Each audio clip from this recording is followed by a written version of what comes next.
how I created a password generator using n8n. So hey guys, welcome to this tutorial in this fun project that I just created, which is a password generator using n8n. I'm going to show you how I created it, what are the concepts actually I used in n8n to generate that, and a lot of more different discussions that we're going to have in this particular video. So without further ado, let us start. So as you can see, I have created this particular workflow in n8n that generates a password. So what it basically does is that you open a link and n8n makes up brand new random passwords for you on the spot. You just refresh the page and you get completely different ones. Nothing is stored, nothing is looked up anywhere, and they are invented fresh each time you ask. So the basically what we are doing is that we are turning a workflow into a web service. Normally people think of n8n as something that runs on a schedule, but in this particular workflow it shows that the other half, a workflow can sit and wait, and anyone with the link can trigger it and gets an answer back. So basically there are three nodes involved in this one, and we will understand each one, but first we will see a demonstration of how this service actually works. So as you can see, I've already published it. And if I click onto this execute workflow button, and the next thing that I need to do is open this particular URL right here. So I have opened this right here. And one of the things that I can add after the password are a question mark and then type in these two parameters. The first one is length and count. So if I refresh it, you can see the length is 24 and the count is 5. This means the character length of each password, will be going to be 24 characters, and I will get 5 passwords, which you can see right here.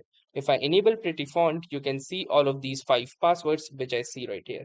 Let's say if I want to perform some other length passwords due to restrictions, or maybe I want them smaller. So for example, I can simply set the length to 8, and let's say I only want one password.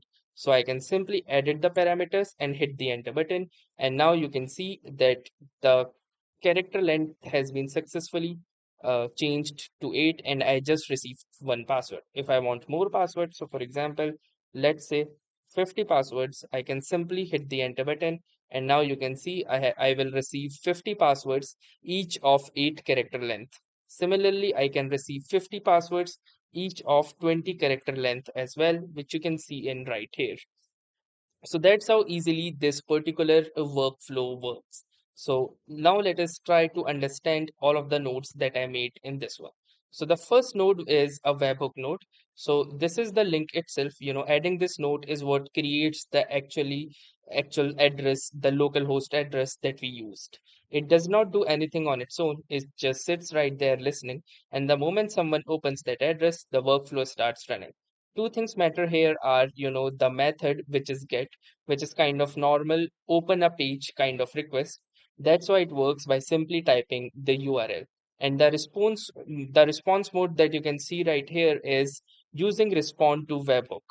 So this tells basically this tells n8n that don't reply straight away, wait until the last node has something to say.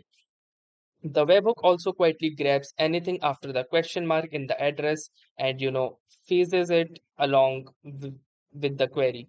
This is how the length and count reach the text node, which you can see within the same.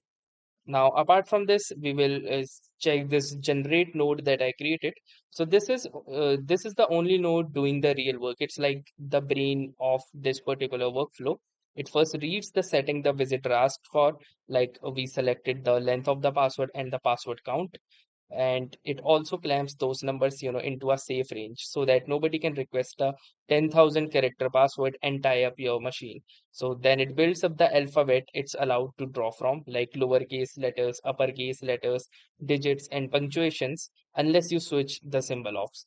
And the alphabet also deliberately leaves out 0, O, 1, I, and small I, because those look identical in most fonts and cause people to mistype passwords. And finally, it loops back to a random character, repeat until the password is like the right length, and then repeat the whole thing. However many passwords were requested. So this results leaves the node as a tidy little package containing the length, the count, and the list of passwords. So there is mostly code in this one. And then the third is the send response. This basically handles the rest back, the result back to the browser at JSON. Without it, the visitors page would just hang because we told the webhook earlier to wait for this particular node. So it's the reply half of the conversation the webhook started.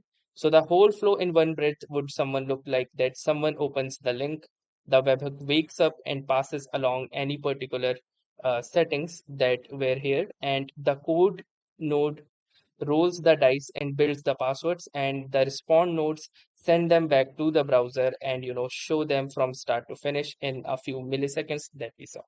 So basically this was pretty much it about this particular tutorial. If you guys like this tutorial, do make sure to like and also comment if you have any doubts or any suggestions that you want to say.